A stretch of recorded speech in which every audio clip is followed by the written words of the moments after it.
안녕하세요. 오늘의 데일리 뉴스레터에 오신 것을 환영합니다. 1. 미국에 대한 한국의 은혜. 2. 도시 이름을 바꾸기로 결정. 3. 일본을 물리친다. 한번 진실을 알아봅시다. 조지아는 미국 동남부에 위치한 주 중 하나입니다. 애틀랜타는 조지아의 주요 도시이며 미국에서 가장 인구가 많은 도시 중 하나입니다. 조지아는 역사적으로 중요한 역할을 해왔습니다. 예를 들어 미국의 민권운동이 큰 영향을 미쳤던 애틀랜타는 마틴 루터 킹 주니어의 탄생지이기도 합니다. 또한 조지아는 농업 생산이 강점이며 땅콩과 복숭아 등이 대표적인 농산물입니다. 조지아는 미국의 대통령 선거에서 항상 중요한 역할을 하고 있습니다. 미국 조지아주에 위치한 미국 도시가 한국 도시 코리아 시티라는 이름을 달았다고 하는데요. 한국 덕분에 도시가 완전히 부활한 것에 감탄한 주지사가 앞으로 성조기와 태극기를 같이 개양하겠다고 말할 정도라고 하죠. 심지어 마을 주민들이 자발적으로 한국같이 마을을 꾸미고 있는 상황. 대체 미국에서 어떤 일이 벌어지고 있는지 자세히 설명해 드리겠습니다. 마을을 찾은 주민은 몰라보게 바뀐 모습에 당황하지 않을 수 없었습니다. 다 낡아 빠진 집에 거미줄 쳐진 가게는 온데간데 없고 새롭게 지어진 마을과 말끔한 가게가 자리 잡았기 때문입니다. 활력을 잃어가던 도시의 주민들은 과거 하루하루 한숨과 고민에 빠져 있었지만 지금은 그런 주민을 찾아보기 어려울 정도로 활기에 빠져 있었죠. 심지어 나이 든 사람들만 있는 것이 아니라 젊은 사람들로 북적였습니다. 그동안 마을을 찾지 못했던 남자는 오랜만에 방문한 마을에 갑작스러운 변화에 적응하지 못했습니다. 부모님 집 근처에 도착한 그는 마을의 비밀을 알게 되었는데요. 바로 집 한 권에 세워둔 팻말 덕분이었죠. 기아차는 하늘이 내려준 축복입니다. 영어로 써진 팻말로 모든 비밀이 풀린 것입니다. 미국 조지아주에 위치한 웨스트포인트시는 한국 기업 덕분에 새 생명을 얻을 수 있었습니다. 그 전까지 섬유산업에 의존해 많은 이들이 섬유산업에 종사했던 이곳은 산업이 쇠퇴하고 마을 주민들이 떠나면서 점점 유령도시로 변모하고 있었습니다. 사람이 떠난 만큼 다른 이들이 들어오지도 않았고 마을은 발전 없이 정체되어 아무도 신경 쓰지 않았죠. 기력이 있는 이들은 하루빨리 마을을 빠져나가고 싶어 했습니다. 소니 퍼듀 전 조지아 주지사는 위기를 극복하고자 글로벌 제조기업 공장 유치에 힘을 쏟았습니다. 그가 주목한 기업이 바로 한국의 글로벌 대기업 기아였죠. 당시 북미 지역에 진출을 결심했던 기아 자동차는 소니 퍼듀 주지사의 열렬한 환영과 혜택을 듣고 망해가던 웨스트포인트시 근처에 대규모 제조 공장을 짓기로 결정합니다. 공장이 들어서자 마을은 몰라보게 바뀌었죠. 기아차는 공장이 건설되자 조지아주 인근 지역에 거주하는 노동자들을 모집해 기아차에서 일할 수 있도록 대규모 채용을 실시했습니다. 일자리가 없어 가난하던 이들에게 절호의 찬스였죠.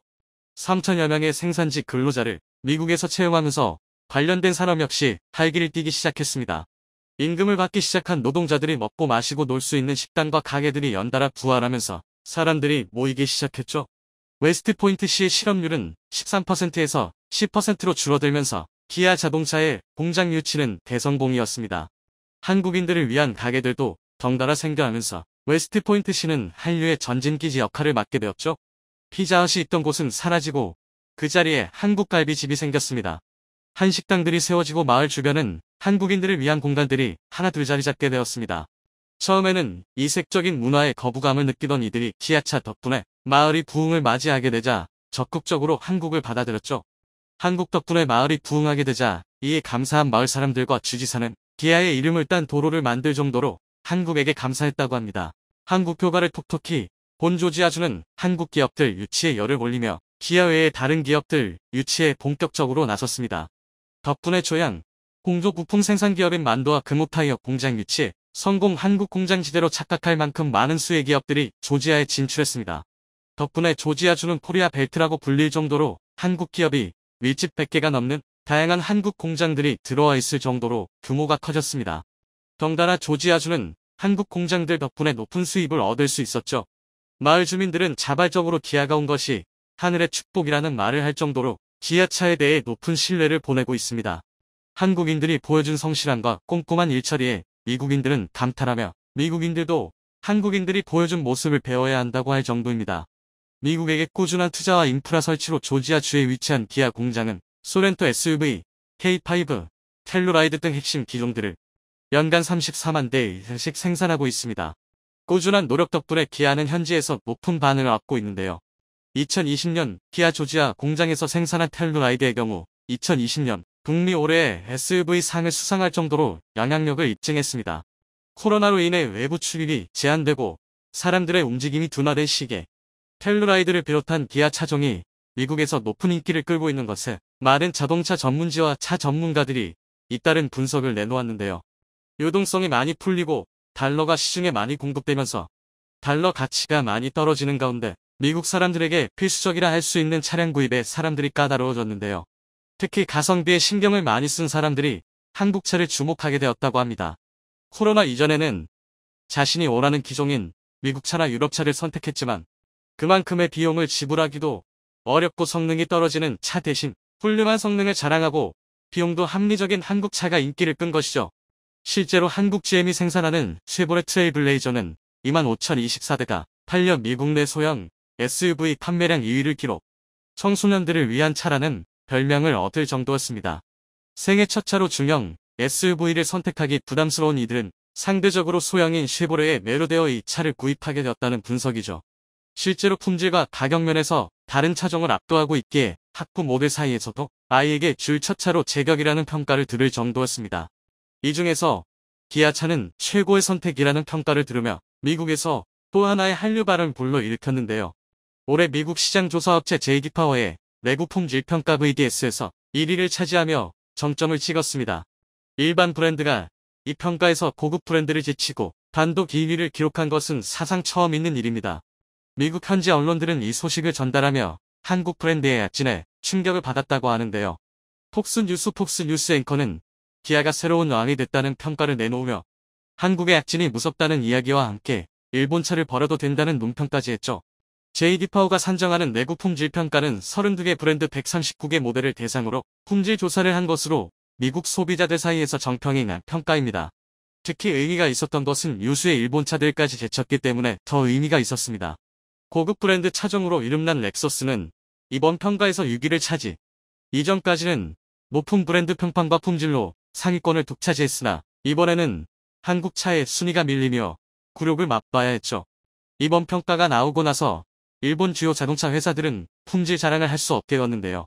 특히 렉서스의 경우 고급 브랜드 이미지로 고품질을 자랑했으나 실제 품질이 기아에 못 미치는 것으로 드러났죠. 이미 조짐은 일찍부터 보였습니다. 미국 경제지 포브스는 과거 국산차가 약진을 시작할 때 한국차에 대해 형편없다고 생각하는 사람들은 편협한 사고를 고쳐야 한다고 말하며 이제는 한국차의 놀라운 품질에 대해 일본 브랜드가 배워야 할 때라는 평가를 내렸죠. 미국의 저명한 자동차 전문 매체 워즈오토 역시 JD파워의 품질 조사 결과를 긴급하게 보도하면서 한국 브랜드가 상위 5개 브랜드 가운데 3개를 휩쓰며 순위를 지배했다고 평가했죠. 한국보다 몇십 년 앞서 자동차를 만들었던 일본을 제친 셈입니다. 토요타와 렉서스 등 일본 유수의 자동차 회사들은 한국의 약진의 당한 품질에 있어 한국에 밀리면 안 된다는 심각한 위기에 몰렸다고 합니다. 망해가던 미국 마을을 살린 한국 공장의 놀라운 힘에 감탄하며 일본 브랜드까지 이긴 한국의 놀라운 성장에 박수를 보냅니다. 영국 여왕의 서거를 알리는 비밀 코드가 버킹엄 궁전으로 전달되었습니다. 70년에 달하는 긴 시간 동안 영국을 다스려온 퀸 엘리자베스 2세가 스코틀랜드에 위치한 벨모럴 성에서 평온하게 눈을 감았습니다. 여왕의 부고가 전 세계로 전해지며 추모의 물결이 이어지고 있는데요. 여왕의 뒤를 이어 찰스 3세가 왕위에 올라 여왕의 시대가 끝나고 왕의 시대가 시작되었습니다. 그런데 태양이 지지 않는 나라로 불리던 대영 제국의 신화가 여왕의 죽음과 함께 막을 내릴 것으로 보이는데요. 국방을 전적으로 영국에 의존하고 있던 아일랜드가 자주 국방을 위한 전력 증강을 위해 최근 타이 측과 접촉하여 FA-50을 구매하고 싶다며 문의했다는 사실이 보도되었습니다. 이번 왕위 교체로 인한 혼란을 틈타 아일랜드가 영국의 영향력을 완전히 떨쳐내기 위한 움직임을 보여 영연방 전체가 술렁이고 있는데요. 또한 아일랜드뿐만 아니라 영연방 왕국들에서도 이제는 군주제를 폐지할 때가 됐다는 목소리를 높이며 영국의 영향력에서 벗어나려는 움직임을 보여주고 있습니다. 특히 영연방의 핵심 국가들인 호주와 뉴질랜드, 캐나다에서는 영연방 탈퇴를 위해 정치권에서 본격적으로 움직이고 있어 영연방 붕괴를 향한 카운트다운이 시작된 같습니다. 자세한 소식 알아보도록 하겠습니다. 지난 9일 폴란드에서 개최된 국제방위산업 박람회 엠스포의 카이에서 참가해 FA-50과 KF-21 보라매를 전시하며 참가한 유럽 국가들을 대상으로 공격적인 세일즈에 나섰습니다. 한국산 무기들에 대한 관심이 아주 뜨거웠는데요. 특히 폴란드에서는 대통령이 직접 방문해 한국의 무기들을 둘러보며 KF-21에 큰 관심을 보여주기도 했었죠. 이번 박람회를 통해 새로운 판로가 개척될 것으로 보이는데 카이 관계자는 슬로바키아와 나토 회원국에 대한 마케팅 활동을 강화하고 있다. 나토 비회원국인 아일랜드도 FA-50 도입을 검토하고 있어 유럽 전역에 관심이 뜨겁다며 앞으로도 해외 수출을 위한 공격적인 마케팅을 이어나가겠다고 말했습니다. 그런데 한 가지 주목할 점이 아일랜드에서 FA-50 도입을 고려하고 있다는 것입니다. 폴란드와 우크라이나와 인접해 있는 슬로바키아는 그렇다 쳐도 러시아와는 유럽의 끝에서 끝에 위치한 아일랜드와 갑작스럽게 군사력을 늘리겠다고 나선 건데요. 사실 아일랜드는 수차례 러시아로부터 군사적 위협을 받아왔음에도 아무런 대응도 하지 못하는 굴욕을 참았었습니다. 2020년 당시 러시아의 폭격기 Tu-162개가 아일랜드의 영공을 침범했었는데 요격할 수 있는 전투기가 없어 결국 영국의 타이푼 전투기가 대신 출격해 러시아 폭격기를 쫓아낼 때까지 아일랜드 공군은 손 놓고 바라만 봤어야 했습니다. 2021년 3월에도 또다시 러시아의 폭격기가 아일랜드의 영공을 침범했지만 여전히 아무런 대처도 할 수 없었죠. 사실 아일랜드의 군대는 허울만 남아있는 정도인데요. 인구 500만의 1인당 GDP가 세계 2위에 달하며 유럽에서도 손꼽히는 부국이지만 군사적인 측면에서는 아프리카의 소국망도 못한 게 현실입니다. 현재 아일랜드는 국방의 대부분을 영국에 전적으로 의존하고 있는데요. 덕분에 EU에서 가장 낮은 GDP의 0.3%만을 국방비로 지출하고 있습니다. 육해 공군을 통틀어 병력은 1만 명도 되지 않고 아일랜드 육군에는 전차가 없고 공군에는 전투기가 없습니다. 앞서 러시아의 폭격기에 대처하지 못했던 것도 현재 아일랜드 공군의 주력기가 프로기인 PC-9이기 때문인데요. 다른 국가들에선 훈련기로 사용하고 있는 걸 아일랜드에서는 주력 전투기로 사용하고 있습니다. 프로펠러 전투기로 최대 속력이 마하에 12,000-16,000m 고도에서 비행하는 Tu-160을 따라갈 수 있을 리가 없었기에 영국군이 나설 때까지 손가락만 빨 수밖에 없었던 것이었죠. 이 같은 굴욕이 계속되자 아일랜드 내부에서도 제대로 된 군대가 특히 전투기가 필요하다는 목소리가 높아지고 있습니다. 그리고 최근 아일랜드 국방부에서는 의회 보고서 한 편을 제출하며 아일랜드 공군 전력을 증강할 것을 요청했습니다. 그런데 그 보고서에 따르면 아일랜드 공군은 FA-50들 구매할 것을 요청하고 있어 화제가 되고 있는데요. 항공 감시를 위한 아일랜드의 정책 옵션이라는 제목의 보고서에서는 현재 아일랜드 군의 상황에 맞는 전투기가 무엇인지 여러 후보들을 나열하며 비교 분석했는데 그중 가장 적합한 전투기는 대한민국의 FA-50 경공격기인 것으로 결론지어져 도입을 위한 논의가 진행되고 있습니다. 보고서의 내용을 자세히 살펴보도록 하겠습니다. 아일랜드의 영공은 대서양으로 깊숙이 뻗어 있어 영토보다 6배나 넓은 영공을 가지고 있고 대서양을 횡단하는 항공기의 80%가 아일랜드 영공을 통과하지만 이 넓은 구역을 감시할 수 있는 능력은 전무한 상황입니다. 아일랜드는 대서양과 국경을 맞닿고 있는 유럽 국가들 중에서 군사레이더와 신속 대응 능력을 보유하지 않은 유일한 국가입니다. 사실상 아일랜드 공군은 없다고 봐도 무방한 수준인데요. 그렇다고 다른 유럽 국가들에 필적하는 완전한 방공 능력을 갖추기 위해선 연간 1억 600만 유로 약 2,300억 원 이상의 비용이 소모될 것입니다. 반면 현실적인 방공 능력을 갖추기 위해선 연간 2천만 유로 약 280억 정도로 상당히 저렴합니다. 현실적인 방공 능력을 갖추기 위해 초음속 제트 훈련기의 변형인 경전투기를 활용한다면 훨씬 저렴한 성능으로 공군의 전력을 증가시킬 수 있습니다. 아일랜드 차기 주력 전투기로 이탈리아의 M346, 한국의 FA-50과 같은 경공격기, 그리펜, 타이푼, F-35와 같은 본격적인 4세대, 5세대 주력 전투기들이 후보에 올랐습니다. 하지만 M346은 마음속에 지나지 않아 러시아의 폭격기를 추적할 수 있는 성능이 되지 않아 후보에서 탈락했고 이제 막 공군을 재건하기 위한 첫발을 때려 하는데 한 대에 1,000억 원에 달하는 4세대, 5세대 전투기들을 구입하는 건 무리라고 보고 있습니다. 거기에 최근 러시아 공군이 여러 추태를 보여주고 있어 러시아군을 상대하긴 FA-50이면 충분하다고 보고 있는 것 같기도 합니다. 최근 우크라이나 국방부 트위터에 이륙하려던 러시아군의 Su-25가 이륙 직후 균형을 유지하지 못하고 비틀거리더니 추락해 폭발하는 영상이 올라왔습니다. 미국에 이어 세계 2위로 여겨지던 러시아 공군이 왜 아직도 우크라이나를 상대로 제공권을 확보하고 있지 못한지가 여실히 드러나고 있죠. 반면 FA-50은 최근 말레이시아 입찰에서도 테자스를 제치고 승리하며 이륙 직후 균형을 유지하지 못하고 비틀거리더니 추락해 폭발하는 영상이 올라왔습니다. 미국에 이어 세계 2위로 여겨지던 러시아 공군이 왜 아직도 우크라이나를 상대로 제공권을 확보하고 있지 못한지가 여실히 드러나고 있죠. 반면 FA-50은 최근 말레이시아 입찰에서도 테자스를 제치고 승리하며 경전투기 시장에서 선두를 달리고 있는데요. 관계자에 따르면 말레이시아의 FA-50 제트기 18대를 1조 원에 공급하는 계약을 체결했으며 거래가 일주일 안에 마무리될 것으로 보인다고 전했습니다.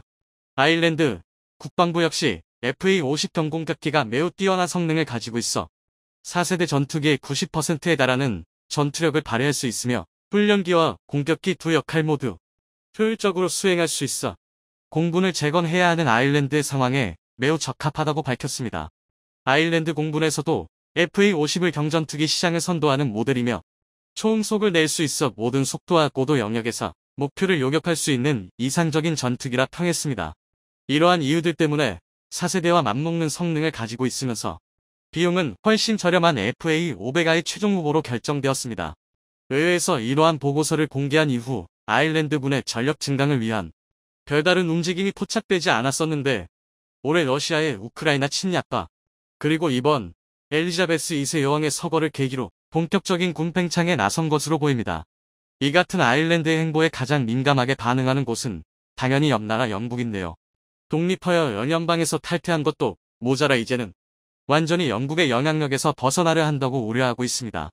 아일랜드의 움직임에 자극을 받은 북아일랜드와 스코틀랜드에서도 엘리자베스 여왕의 서거를 계기로 독립에 대한 목소리가 높아지고 있어 막 즉위한 찰스 3세의 고민만 늘어가고 있습니다. 엘리자베스 여왕의 서거를 시작으로 100여 년간 지속되었던 연연방의 균열이 커지고 있습니다. 이러한 균열을 엘리자베스 여왕의 인덕을 통해 잠재우고 있었는데 여왕이 서거했을 뿐만 아니라 새로 왕위에 오른 찰스 3세는 영국 내는 물론 연연방 국가들 사이에서 그렇게 평판이 좋지 못해 왕정에 대한 거부감이 더욱 높아지고 있습니다. 특히 호주와 뉴질랜드를 비롯한 주요 연연방 왕국들에서 연연방에서 탈퇴하고 군주제를 폐지하고 공화국으로 전환해야 한다는 목소리가 높아지고 있습니다. 호주에서는 총리가 자신의 임기 내에는 공화국 전환을 위한 국민투표는 없을 것이라 말했지만 정치권에서는 공화국으로 전환을 바라는 목소리가 높아지고 있는데요. 호주의 제3당인 녹색당의 애덤 벤트 대표는 엘리자베스 2세 여왕 서거 당일 SNS에 호주는 앞으로 나아가야 한다. 우리는 원주민들과의 조약이 필요하며 공화국이 돼야 한다고 밝혔었습니다. 미국 뉴욕타임스에 따르면 뉴질랜드 총리 저신다 아더는 뉴질랜드가 공화국으로 전환될 것이냐는 질문에 결국 그것이 뉴질랜드가 향해야 할 길이라고 믿는다. 공화국 전환은 내 생애에 반드시 이루어질 것으로 본다. 고 말했습니다. 영국과 역사적으로 깊은 유대관계를 가지고 있는 캐나다 역시 외국 군주가 캐나다를 대표하는 것을 원하지 않는 것으로 보이고 있습니다. 최근 캐나다에서 이뤄진 설문조사에서 응답자의 51%는 군주제가 계속되는 것을 원하지 않는다 고 답했고 군주제가 계속돼야 한다고 답한 응답자는 26%에 불과했습니다. 또한 응답자의 77%는 영국 왕실의 애착을 느끼지 않는다고 답했고 71%는 더 이상 군주제가 필요하지 않다고 말했습니다. 한 시대를 상징했던 거인이 역사의 뒤안길로 물러났습니다. 비록 세계사에 수많은 비극을 남긴 영국이지만 한국에는 큰 도움을 주기도 했습니다. 6.25 전쟁 발발했을 당시 영국은 미군에 이어 두 번째로 전투부대를 파견하여 북한과 중공군에 맞서 싸워주었는데요. 전쟁이 끝날 때까지 총 5만 6천 명이 파견되어 그중 1078명이 전사하고 179명이 실종되었으며 978명이 포로로 잡혔었습니다. 한국은 당시 영국의 도움에 오늘날까지 감사를 전하고 있죠. 게다가 KF-21 대신 F-15를 사겠다고 벼르고 있었는데 최근 보인 관계자의 발언에 인도네시아 전체가 발칵 뒤집어졌는데요. 뒤늦게 분담금을 낼 테니 KF-X 사업에서 버리지 말아달라고 매달리고 있다고 합니다. 어떻게 된 일인지 자세한 소식 알아보도록 하겠습니다. 세계 항공기 박람회라고 열 모양인지 인도네시아에서 세계 각국의 전투기들을 수집하듯이 구매하고 있다는 소식 전해드렸습니다. 그런데 얼마 전 보잉에서 인도네시아에 F-15를 팔지 않겠다고 선언해 인도네시아 국방부에 초비상이 걸렸다고 합니다. 인도네시아가 보잉으로부터 사들이려 했던 F-15EX 이글 이 전투기는 F-15 전투기의 최신 개량형으로 인도네시아에서 최초로 구매를 추진하고 있었습니다. 그리고 미 국방부에서 승인이 떨어지면서 인도네시아로의 수출이 확실해 보였는데요. 제작사인 보잉에서 갑자기 판매 거부하고 나선 것입니다. 지난 4일 블룸버그에서 보도한 바에 따르면 보잉에서 인도네시아에 대금 지불 능력이 의심된다며 수출 논의를 중단했다고 합니다. 보잉 임원들이 자카르타로 날아가 국방 전시회와 별도로 인도네시아 관리들과 F-15 구입 문제로 논의를 진행했다고 하는데요. 보잉은 인도네시아가 분할 지불을 주장하고 있는 가운데 동남아시아 최대 경제 강국이 제트기 자금 조달 능력에 대해 우려하고 있다고 밝혔습니다. 우리나라 사람이면 듣자마자 납득할 수밖에 없는 이유였는데요. 이번 F-15 전투기가 인도네시아로 수출되게 된다면 총 36대 140억 달러에 달하는 어마어마한 규모의 방산 거래가 이루어지게 됩니다. 하지만 이러한 거액을 인도네시아가 지불할 능력, 아니 지불할 의사가 있는지를 보잉 측에서는 의심하고 있다고 합니다. 인도네시아 측에서는 이번 거래도 분할 납부를 하겠다고 선언했는데요. 인도네시아 국방부 장관 프라보워 수비안토는 자금 조달 문제에 대해 다음과 같이 말했습니다. 우리는 분할 지불 방식으로 구매할 수 있어야 한다고 분명히 요청했습니다. 한 번에 모든 것을 할 수는 없습니다. 미국과의 거래에서도 분할 납부를 고집하겠다는 것이죠. 우리나라가 KF-X 분담금 분할 납부를 허락해줬다가 어떻게 됐는지는 모두가 알고 있습니다. 인도네시아에 대한 신뢰를 완전히 잃어버린 보잉 측은 대금 지불 방법이 확실하게 정해지지 않는 이상 F-15 판매 논의는 이루어질 수 없다고 밝혔습니다. 지난 몇 년간 인도네시아 국방부는 이해할 수 없는 다국적 무기 구입 행진을 이어왔습니다. 한국에서 T-50을 구매하고 KF-X 시업으로 KF-21까지 구매하기로 해놓고선 미국, 러시아, 프랑스, 인도, 스웨덴 등 전 세계 국가들의 전투기들을 한 번씩 찔러보고 구매하고 있습니다. 공군뿐만 아니라 인도네시아 육군과 해군에서도 이곳저곳에서 무기를 사들이며 누더기식 무기 체계를 구성하고 있는데요. 지난 10월 14일경 인도네시아 해군은 인도와 40mm 한포 시스템 구매 계약을 체결했습니다. 인도가 인도네시아로 무기 시스템을 수출하는 첫 사례로 어떤 함선에 탑재될지는 밝혀지지 않았다고 합니다. 게다가 터키 미사일 제작사인 루케산과 탄탄도 미사일 시스템과 방공미사일 시스템 계약을 체결했다는 소식도 들려왔습니다. 루케산이 개발한 보라 전술탄도 미사일의 수출 버전인 탄 미사일은 사거리가 2800km에 달하는 지대지 탄도 미사일입니다. 루케산에서 제작한 차량 플랫폼과 다연장 로켓 발사 시스템에서 발사가 가능한데요. 그동안 군사 확장의 근거로 삼던 중국은 인도네시아에서 4000km 이상 떨어져 있어 미사일 사정거리에 닿지도 않습니다. 뿐만 아니라 현재 우크라이나 전쟁에서 대활약을 펼치고 있는 터키제 무인기 바이락타르의 구매 협상에 들어갔다고 합니다. 기술 이전과 터키의 차세대 무인기 개발 프로젝트에 참여를 조건으로 구매 협상을 진행 중이라고 하는데요. 섬과 섬을 넘나들며 벌어지게 될 국지전의 정찰과 폭격을 위해 사용할 예정이라고 합니다. 수상한 의도가 엿보이는 인도네시아의 무기 구매 목록에 중국이 아니라 주변국들이 경계를 끌어올리고 있습니다. 아무리 보아도 중국보다는 주변 동남아 국가들을 겨냥한 무기체계 도입처럼 보이기 때문입니다. 실제로 인도네시아는 주변국과 오랜 시간 영토 분쟁을 이어오고 있었습니다. 남중 국해에서 벌어지는 양의 분쟁의 중국의 비중이 100%일 거라고 생각하기 쉬운데요. 사실 인도네시아 역시 만만치 않게 영해권을 차지하기 위해 주변국들을 위협하고 있는 국가입니다. 동남아시아에선 인도네시아가 가장 큰 경제 대국이자 군사 강국으로서 강력한 영향력을 행사하고 있는데요. 말레이시아, 필리핀, 베트남 등 주변국들과 영토 문제로 빈번하게 다투고 있으며 무력 시위를 벌이는 경우도 허다했습니다. 과거 인도네시아 초대 대통령인 수카르노가 필리핀 대학교 졸업식에서 민다나오는 인도네시아의 일부였다는 폭탄 발언을 해 필리핀과의 관계가 급속도로 악화되기도 했습니다. 민다나오는 필리핀 영토의 절반 가까이 차지하는 큰 섬인데요.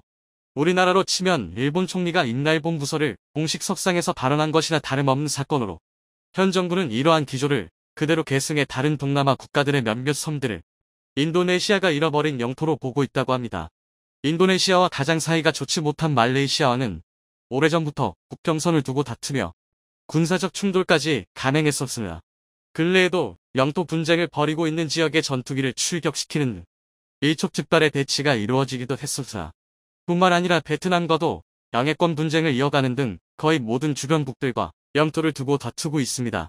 그런데 인도네시아가 이렇게 중국 못지않게 영토 확장에 집착하는 이유가 무엇일까요? 인도네시아는 2억 7천만 명에 달하는 세계에서 네 번째로 인구가 많은 나라이자 세계 최대의 섬나라입니다. 과거 1900년에서 2000년까지 인구가 무려 1억 명이나 늘어나는 소위 인구 폭발이 일어났었는데요. 이에 대한 부작용으로 속이 곪아가고 있는 상황입니다. 인도네시아 인구의 80%가 섬 하나에 몰려 있을 뿐만 아니라 수도 자카르타는 무리한 도시 확장으로 환경오염이 심각한데 집안 침하까지 이루어지고 있어 긴급하게 수도 이전이 진행되고 있습니다. 이 수도 이전 계획의 비용만 327억 달러에 달하고 기존 수도인 자카르타를 완전 버릴 수도 없이 집안 침하를 막기 위해 400억 달러의 예산이 배정되었다고 하는데요. 전문가들은 이는 최소치에 지나지 않고 계획의 수배에 달하는 예산이 추가 지출될 것이라 보고 있습니다. 자원 수출로 사상 최대 수출액을 달성했다고 하지만 경제가 휘청거릴 만큼의 비용 지출이 예상되고 있어 허리띠를 졸라매야 하는 상황인데도 무기 수입 저변을 늘려나가는 인도네시아의 의도가 의심되는 상황입니다. 보잉과의 거래가 무산되며 인도네시아에 대한 국가적 신뢰도가 바닥까지 추락했다는 사실이 드러났습니다. 조금만 한국과 인도네시아와의 사업을 자세히 본 사람들이라면 당연히 알 수 있는 사실이죠. 국가와 국가 사이에 그것도 안보 문제까지 걸린 중대한 계약을 이런 식으로 어기는 건 국가의 신용도를 깎아내리는 어리석은 행위입니다. 그런데 뒤늦게 이미지 회복에 나선 것인지 인도네시아 정부에서 밀리고 밀렸던 분담금 8천억을 지불하겠다고 나섰는데요. 지난 2일 KF-21의 개발사인 카이의 강구영 사장은 인도네시아 정부가 약속이행 담보금을 송금해 입금이 됐다고 밝혔습니다. 무려 46개월 만에 8천억 중 겨우 94억 원을 지불했다고 합니다. 전체 미납금의 1.17%밖에 되지 않는 금액이죠. 4년에 1%씩 이런 속도로 분담금을 전부 받아내려면 앞으로 400년은 걸릴 것 같습니다. 인도네시아는 소액이라도 지불한 건 지불한 거라면서 KF-X 사업에 계속 남아있고 싶다는 의사를 밝혀왔는데요. KF-21 2호기까지 시험 비행에 성공하며 한국의 스텔스기 개발 사업이 순조로워 보이자 어떻게든 한 숟가락 얹어보겠다는 속셈인 듯합니다. 그런데 최근 인도네시아로 기술 유출이 의심되는 정황이 목격되어 논란이 되고 있습니다. 얼마 전 자카르타에서 개최된 인도네시아 국방 2022 전시회에서 I-22 시카탄으로 불리운 4.5세대 스텔스 전투기의 모형이 공개됐습니다. 제작사에서 공개한 자료에 따르면 길이 12.5m, 높이 3.5m, 날개 길이 7m의 쌍발 엔진을 단 현존하는 전투기 중 가장 작은 멀티롤 전투기라고 합니다. 그런데 본 스텔스 전투기의 설계, 인도네시아 군용 항공기 업체들 참여에 논란이 되고 있는데요. KF-21의 인도네시아 버전이 IF-21의 현지 생산을 담당할 제작사인 국영기업의 본 스텔스기 모형의 설계에 관여했다는 의혹이 제기되었습니다. 거기에 제식 번호가 I-22인 것도 KF-21의 다음 모델이라는 의미로 보입니다. 이 때문에 인도네시아 기술진들이 KF-21의 기술을 빼돌린 게 아니냐는 의혹이 제기되었는데요. 인포글로벌의 CEO 수난토 아지다르모는 이번에 공개된 전투기 모형이 전적으로 인도네시아 항공우주 엔지니어들이 국내 설계한 모델이라고 말했지만 인도네시아에서 자체적으로 스텔스 영상 설계를 할 능력이 되지 않는다고 전문가들은 바라보고 있어 의혹은 사그라들지 않고 있습니다. 기술 유출 의혹에 인도네시아를 완전히 KF-X 사업에서 제외하고 인도네시아 기술진들도 아이본국으로 추방해야 한다는 목소리가 높아지고 있습니다. 미납된 분담금 8천억 원은 포기하기에는 큰 금액인데요. 우리 기술이 유출되어 발생하게 될 안보 위협에 비하면 너무나 싼 대가일 것입니다.